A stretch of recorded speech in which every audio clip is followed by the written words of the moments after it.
Oz, thank you for that kind introduction. I thought for a minute you must be channeling my mother. That was so nice. It is really nice to be back in Israel amongst old friends and making new friends.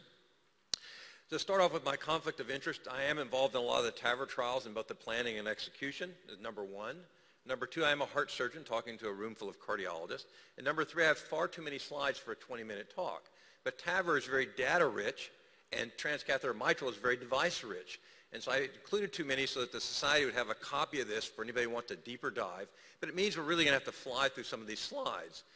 This is the Partner B trial, which is the first and only trial comparing TAVR to medical therapy. And what we saw was a 20% absolute survival advantage at every year. Of note, in the medical arm, only one patient is alive at the end of 5 years who had not crossed over to TAVI or surgical aortic valve, and that patient had 3 BAVs to keep him alive. Medical therapy does not work. Now, when we came to core valve, we could no longer randomize to medical therapy, so we had to develop an objective performance goal based on the 95th percent lower survival from the Partner B medical arm. Easily beat that. These trials clearly established this as the way to treat non-operative patients. This is the Partner A trial, randomizing TAVR against surgery in high-risk patients, and over 5 years there was no difference in the survival. We went to the core valve high-risk trial, and what we found was for all-cause mortality, we actually had superior survival 1 year, the first and only time we'd ever seen that in a randomized trial. This persisted at 2 years, and by 3 years, we have a delta of 6.2%. We've lost superiority because our numbers are getting smaller, but you can see we're running parallel lines. If you look at all-cause mortality or major stroke, what your patients really want to be alive without a stroke, superior at every year. And if you look at all stroke, interesting, superior for TAVR. Remember in Partner A, there was just twice as many strokes in TAVR than in surgery, which is why Hartzell Schaff wrote his editorial to the New England Journal paper, Success, but at what price? We seem to have turned that on its head. Not only is there not more, but there seems to be less strokes in TAVR than surgery. And if you look at MACE, superior at all time points for TAVR over surgery. If you look at other endpoints, this is kind of interesting because we see this in all the randomized trial. There are more life-threatening bleeding and transfusions, more acute kidney injury, and more atrial fibrillation in the surgical arms. Why is this important? These have both an early and a late hazard risk for death. And in the TAVR arms, we seem to see more vascular complications and more pacemaker implants. Both those are important, but they don't seem to stand up to the other ones that we see in surgery. Both these make you better. They take you from functional class 3 and 4 to functional class 1 and 2. Why? Because they both get rid of aortic stenosis. And what we saw in this trial is the echo flow parameters were statistically superior for TAVR over surgery at every single time point. I cannot do surgical valves unless I do a stentless valve or root that comes out with single-digit mean gradients. Now, aortic regurgitation, this is one area where surgery still beats TAVR. And if you look at the 3-year moderate to severe, it's 6.8 versus none in surgery. If you look at a forest plot of a subgroup analysis, it really didn't matter if you're old or young, big or little, man or woman, good EF, bad EF, diabetes, no diabetes. TAVR was favored in every subgroup. It really didn't matter if you had a previous CAB, PVD, hypertension, or an STS above or below 7. TAVR was favored in every group. Now, one of the things that I thought was interesting is this last grouping of STS less than 7. It was easy for me to understand as a surgeon how TAVR could compete in the really high-risk patient. Because in a really high-risk patient, I can do a perfect AVR, and they just don't have the stamina to recover from a big operation, and they die. And TAVR is clearly less invasive. But if you went down the scale, I thought TAVR would have a harder time competing being less invasive. And so I took everybody with the STS less than 7 in this randomized trial, and we actually had superior survival at years 1, 2, and 3. And this was a mean STS of 5.5. That's important because in a little bit we'll talk about Partner 2. Now, because of Raj Makar's article in the New England Journal looking at leaflet motion abnormality and the worries about structural valve deterioration, we looked at everybody that had an increase greater than 50% in the mean gradient, which is kind of the Mayo Clinic definition of early structural valve hemodynamic deterioration. And what we found, there was no difference. Now, remember, this is stacked in favor of surgery because surgery has a mean gradient starting at 12. So 50% of 12 is greater than 50% of 8. But we really don't see that. This is an interesting curve. We're going to present this in greater detail at the AATS this year, looking at the hazard function. And the early hazard function and the late constant phase are not different. Where's the difference? It's month 1 to month 4. Why? Because these people go to an LTAC and they die. They stay alive for 30 days. They're not a surgical death, but they just don't get better. And that's the difference. So what do the randomized trials tell us of TAVR versus the aortic valve? Because for TAVR to be successful, it just has to be as good as the aortic valve. And for mortality, it's as good as or better. For hemodynamics, it's as good as or better. For quality of life, I didn't present this to you, but I can tell you the KCCQ summary scores go up about 26 points in both groups. Both these make you better. Patient acceptance, I don't have to tell you anything about that. All your patients want a TAVR. Nobody wants me to operate on them anymore. People walk in my office and say, I want a TAVR. I have to tell them, well, you're here with coronary disease. They say, no, I want a TAVR anyway because I've read about it. It's great. Everybody wants a TAVR these days. Morbidity still needs to be worked on, particularly PVL and pacemakers. And durability, we just don't know about durability. And we won't know about durability from these early trials because the patients are too old. It's going to be the lower risk trials that are going to tell us this. So when we move to lower risk, what's going to change? Mortality, it will change. But will it change at the same rate for both? Hemodynamics, they're going to stay the same. Morbidity, yeah, they'll change. We'll see what happens with that. Quality of life, no, they'll both get better. Durability, that's even a bigger problem because as you move to younger people, we know as surgeons, the younger you are when I put in a tissue valve, the more rapidly it degenerates. And patient acceptance, no, even my younger patients don't want me to operate on them. So how about lower risk data? Well, we know that we're moving towards lower risk. If we look at the evolution in the U.S. of STS, now in our TVT registry of commercial cases, transfemoral has an STS of 5. So you can see how it's falling over time. There's a number of European studies which have propensity matched lower to intermediate risk patients with no difference in mortality. Now there's the NOTION trial, which is the Nordic trial, which is a very brave trial. It started in 2009, randomizing all comers between TAVR and surgery with a superiority endpoint, a combined endpoint of all-cause mortality, stroke, or myocardial infarction. Now again, I'm not going to go through the entire trial. You can look this up later. But essentially, it's not a big trial. You only end up with about 145 in each arm. But for the composite endpoint, numerically lower for TAVR, but not statistically significant. Now, if this had been a 1,000-patient trial, this would have been statistically significant. If you break it up into its component, numerically lower for mortality, again, small numbers. Numerically lower for stroke for TAVR, again, small numbers. And numerically lower for myocardial infarction, again, small numbers. If we had bigger numbers, each one of these probably would have reached statistical significance. Now again, we see major bleeding with transfusion and cardiogenic shock and acute kidney injury being more common in surgery. I stress this every time I talk about it because these are all things that have both early and late effect on your mortality. And if you look at 1 year, what you're looking at is more atrial fibrillation as a new thing going on in surgery and more pacemakers. We could spend the rest of the afternoon talking about pacemakers and how they affect you long term. In the older patients right now, we don't see a real effect on mortality. There is differing data on that. I think in the younger patients, that's going to be a little more difficult. Aortic regurgitation was higher in this trial. Why? It started back in 2009 before we were routinely using 3D imaging to plan our valves. And it was, again, a very brave trial. Started before we knew much about this to run a superiority trial. So what about intermediate risk? Well, there are two really good intermediate risk randomized trials. The PARTNER 2A, which is the Edwards trial of the SAPIEN XT versus surgery, and the SURTAVI trial, which I run, which is the Medtronic Evolute or core valve versus surgery. The PARTNER 2A was just presented by Craig Smith. It's a randomized trial with both a femoral arm and a non-femoral arm. Just like the PARTNER trials, you had to have a small aortic valve area and a mean gradient over 40 or a velocity over 4. You had to have symptoms. In this trial, it was an STS over 4. Everybody was seen by your own multidisciplinary team, and there was a review committee which adjudicated every case. The anatomic exclusion criteria were pretty straightforward. You had to be within the annulus area. We excluded bicuspid valves. We excluded severe LV dysfunction with EFs less than 20%. You could not have untreated coronary disease. If you want to treat it, the syntax had to be less than 32.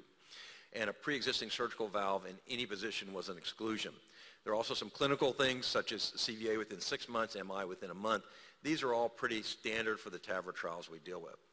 Again, this was the SAPIEN XT, or the second generation valve that we're looking at, and the primary endpoint was a non-hierarchical composite of all-cause mortality or disabling stroke at 2 years. There was both an intent to treat population in the primary analysis. There was going to be a pre-specified as-treated analysis and a pre-specified transfemoral analysis. All patients are going to be followed at least 2 years. Actually, the company now is committed to following these patients for 10 years, which is very important in this younger group. And the event rates were all by Kaplan-Meier. Now, there's a whole host of secondary safety and efficacy issues and echo valve performance issues that are included in this trial. The primary hypothesis was a non-inferiority test for all-cause mortality or disabling stroke at 2 years. The non-inferiority margin was going to be 1.2. This is the study flow. Again, you can see we start with 2,000 patients, and we end up with about a little over 700 in each group. One thing that we saw in this, as we've seen in most of these, is there's a much higher fallout in the surgical arm than there's in TAVR arm. In the high-risk trials, both Edwards and CoreValve, we lost about 10% of the patients that got randomized to surgery, because once they randomized to surgery, they said, well, I'm really not interested in the trial. I'm going elsewhere. It was a little less because these are intermediate risk, but still a lot of people that randomized to surgery fell out. If you look at the age in the PARTNER original trial and the CoreValve trial was a little over 83 years. Now we're down to about 81 and a half years, still an older group. About half males. Interesting, TAVR is one of the few cardiovascular trials that's evenly split between males and females. And now we're down to an STS score of 5.8, much like that STS I showed you of the less than 7 from the CoreValve trial. Again, these are still very sick patients, a lot of them with diabetes, a lot of them with COPD, a lot of them with bad kidneys, a lot with frailty. Now, when you read the CoreValve trial and the PARTNER trial, be careful because when they do frailty, they do a 5-meter walk using 7 seconds as their cutoff. In CoreValve, it's a 5-meter walk with 6 seconds. So it's a little bit different. Why they chose 7, I don't know.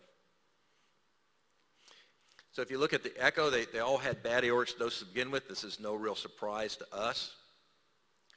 And if you look at the procedural characteristics, there are a few things that really stand out for you. One is it takes less time to do this. And 2, you're in the ICU in the hospital a lot less if you have a TAVR than if you have surgery. Interesting enough, most of us, this is still an older trial, most of us don't send people to the ICU anymore. My cases only go to the ICU if there's some specific reason, and less than 5% of the cases do. In the intent to treat, all-cause mortality or disabling stroke, you can see there's a numerical advantage for TAVR, not statistically significant. But if you look at the intent to treat analysis for non-inferiority, TAVR was 19.3%, SAVR was 21.2, gives us a relative risk ratio of 0.92. That gives us an upper-sided confidence level of 1.9. This clearly makes non-inferiority at the 0.001 level. If we look at the all-cause mortality or disabling stroke in the as treated, again, numerically it's in favor of TAVR, but not statistically significant. And if you look at a forest plot, like we did for CoreValve, there's really 2 things that fall on surgery side. One is if you have a really good ventricle, you did better with surgery. And 2 is if you couldn't have femoral access, you did better with surgery. We've had this argument, I have this argument every year with Tommy Walter from Germany about whether transapical is as invasive as transfemoral. And the answer is, yeah, it's more invasive. If I cut a hole in your chest, you don't do as well if I do this transfemoral. If you look at the transfemoral pre-specified group in the intent to treat, it reaches a two-tailed log rank of 0.05. That's either, depending on your definition, just within superiority or at the verge of a very strong trend. But if you look at the as treated, it reaches the two-tailed log rank of 0.04 for superiority. So again, if you can do this transfemoral, you can reach in the intermediate risk superior results to surgery. If you look at the 30-day and 2-year endpoints, one thing that really stands out is that at 2 years, we have a fairly reasonable survival both in TAVR and in surgery. And in fact, I think one of the best ways to define intermediate risk is not the STS, but what's the 1-year survival. 1-year survival is determined by how sick you are to begin with and how well we get rid of your aortic stenosis. Again, strokes were really no different between TAVR and SAVR, which is really good news because that was one of our early concerns as we moved, and particularly as we moved into lower risk. If you look at some of the other clinical endpoints such as rehospitalization and MI, no big deal. There were more major vascular complications in TAVR, but look, the numbers are getting closer. And I think as we improve our technology, they'll get closer yet. And yet, there's still more life-threatening bleeding with transfusion, acute kidney injury, and new atrial fibrillation in surgery, something that does have a real impact on your mortality. All these people get clinically better because we get rid of the aortic stenosis, and they move up to class 1 and 2. If you look at the echo parameters, in this trial also, the echo flow parameters were statistically better than the surgical valves that were put in. Paravalvular leak, 8% versus 0.6% for moderate or severe. Again, surgery still beats us in these earlier generation valves, and if you had moderate to severe paravalvular leak, it did have an effect on your mortality. Don't have the CERTAVI data? Come to ACC 2017. I hope I'm presenting CERTAVI data to you. But we now, with the PARTNER A group, I expect the U.S. to get an IFU for intermediate risk. I'm convinced that high risk is a better operation than surgery in the right people. This data convinced me that this can be extended to intermediate risk also. There was also the S3 trial that Vinod Thurani presented. S3 is the newest generation valve, the third generation that has a sealing skirt on it. It was much the same criteria to get in as all these other trials, nothing different. Same exclusion criteria as other trials. And again, this was a non-hierarchical composite of all-cause mortality or stroke, and added to that now was greater than moderate aortic regurgitation. And the non-inferiority trial was going to be followed by a pre-specified superiority testing against a propensity-matched group from the partner 2A. Again, not at the same time. They were sequential trials, but since they had all the data, they could propensity match. Again, a number of secondary safeties, and the study methodology was pretty much the same. All these patients were reviewed by the local heart team, by a screening committee. One thing that's become very common is we have neurologists involved in all these trials now because we really want to make sure we don't miss strokes. We all know if we left surgeons or cardiologists look for strokes, we miss a bunch of them. You add a neurologist and we find the strokes that are there. And the one thing that's new to this to partner is in CoreValve, we've always insisted on 3D imaging to plan your valve size. This is the first partner trial where they actually insisted on 3D imaging with a CTA. And I think that's one reason why their results improved so much. The age, 81, again, we're still dealing with an older patient population. All the comorbidities you'd expect from a intermediate risk group. This is a non-randomized registry, but still intermediate risk. And as we talked about, there's going to be a pre-specified propensity matching for both non-inferiority and superiority against the surgical arm of the partner 2A that we just talked about. The other thing they did is they divided the population into quintiles based on propensity score, because with using quintile, you can make use of all the data rather than just propensity score data. And the primary hypothesis was non-inferiority with a one-sided alpha of 0.01 and superiority with a one-sided alpha of 0.01. This is hierarchical, so you have to make non-inferiority first. If you look at the quintiles, take the middle quintile because that's what's going to be best representative of the overall group. And there was a difference between surgery and TAVR of minus 9.1% in favor of TAVR. If you take the primary endpoint from the trial, there was a weighted difference of minus 9.2, very similar to the middle quintile, which gives you an upper limit of 0.6, which clearly easily made non-inferiority. If you look at superiority, the upper limit was 5.4. For superiority, we reached superiority for the primary endpoint of all-cause mortality, death, or stroke. If you do this for mortality, it too reaches superiority. You do it for stroke, it too reaches superiority. When you go for PVL, the third component, surgery is superior to TAVR. Again, that's not a surprise to any of us. This trial was really unusual because its 30-day mortality for a mean STS of 5.5 was 1.1% for TAVR. It's about an O to E ratio of about 0.2. It's really hard to match that as a surgeon. Surgical mortality was 4, less than what it was expected, but still not as good as TAVR could do. One-year mortalities were excellent at 7.4 for TAVR and 13% for surgery. And again, no difference in the neurologic events. So if you look at the unadjusted time to event analysis for all-cause mortality or stroke, you see that TAVR numerically wins out on this one quite easily. Same thing as in the as treated. And all stroke as treated, again, TAVR beats surgery. If you look at the other unadjusted clinical outcomes, we're not going to go over this, but really no real differences here. If you look at paravalvular regurgitation, what is note here, the moderate severe is now down to 1.5%. 1.5%. That's getting a lot closer to surgical valves. How about low-risk randomized trial? There's 2 low-risk randomized trials starting. There's the Edwards trial and the CoreValve trial. I run the CoreValve trial. We've already screened our first 10 patients. We hope to finish that quickly. PVL, these are the valves I use. For the direct flow discovery trial, no moderate or severe at 1 year. For the Lotus and the Reprise 2 in Europe, no moderate severe at 1 year. For Sapien 3 from Europe, it's about 3.7. For the CoreValve Evolute from Europe, it was about 3.4. You can see the trend that we're going on. Our PVL is getting better. So my prediction for 2020 is that we're going to engineer out PVL. Companies in Israel are innovative. I'm sure they're going to give us a solution for PVL. Couple of real quick interesting slides. This is what happens to your stroke volume after surgical aortic valve replacement, and you have more right heart failure. Surgery hurts the heart. When I put you on the pump, I give you cardioplegia, I freeze your heart, it decreases your stroke volume, it hurts your right heart. That's not going to change going forward. We've talked about this. I'm not going to go over this. We could spend a long time talking about this. The thing to remember is surgery is a mature technique, while TAVR is young and it's going to keep improving. The technical disasters we've seen with TAVR have already gotten better. Surgery is technique-driven.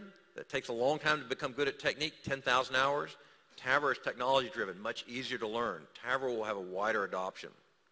We used to ask which cases are bad for surgery, and we do TAVR. Now we're starting to ask which cases are bad for TAVR and maybe do surgery. What we know is in the risk spectrum, there is no hard bars between the lines. It's a spectrum. There's two lines we don't cross, one too sick, one not sick enough. They're both moving to the left. How far will they go? It really depends on durability. If they're durable, what I predict is that all patients that are candidates for tissue valves will become candidates for TAVR. Transmitral, I'm just going to give you a couple real quick.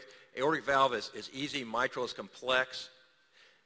This is a list of some of the reasons why mitral is much more complex than surgery. These are some of the repair things in the landscape. If you replace the valve, it has some potential advantages because it's going to be easier to treat all etiology with this, and you can completely eliminate MR with it. These are some of the valves that are out there. When you see this many valves, you know that none of them really work. We don't know if repair or replacement are going to work together or against each other. The challenges are really quite complex. Again, we could spend a whole afternoon talking about these. And there are two diseases. There's primary MR and there's secondary MR. And about secondary MR, we don't even know if I get rid of secondary MR, it'll make you better or not.